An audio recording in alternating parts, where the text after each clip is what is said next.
আসসালামু আলাইকুম রহমতুল্লাহ। এটা হলো ভিভো ওয়াই 91 ও 91i।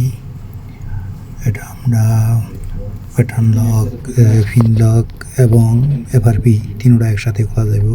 এটা হাতে হয় না, এই জন্য আমরা আনলক টুলের সাহায্যে এটা করবো। এখন আনলক টুল ওপেন করলাম।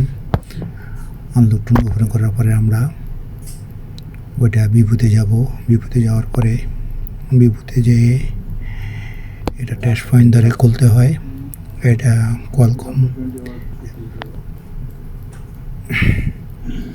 এখন আমরা ভিভোতে যাব। ভিভোতে যাওয়ার পরে মডেল সিলেক্ট করব। মডেল সিলেক্ট করার পরে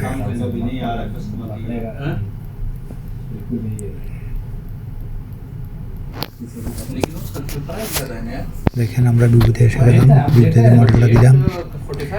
এখন আমরা ফ্যাক্টরি রিসেট যাওয়ার আগে আমরা ভিভোতে যে টেস্ট পয়েন্টটা কোথায় আছে এটা বার করব। এটা হলো টেস্ট পয়েন্ট। এখন আমরা ফ্যাক্টরি রিসেট দেব।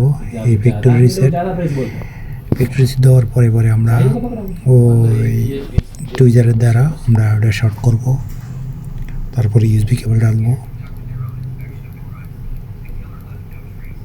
দেখেন এখানে অপশন আসা পড়বে ইনশাল্লাহ। আমরা ট্রাই করতেছি। এই পেয়ে গেছে। দেখেন উপরে কোয়ালকম কাজ শুরু হয়ে গেছে। দেখেন কাজ চলতে আছে, প্রোগ্রামিং চলতে আছে। আলহামদুলিল্লাহ ওকে। দেখেন কমপ্লিট হয়ে গেল। তো ভিডিওটা ভালো লাগলে অবশ্যই শেয়ার করবেন। তো আজকে এই পর্যন্ত, সবাই ভালো থাকবেন।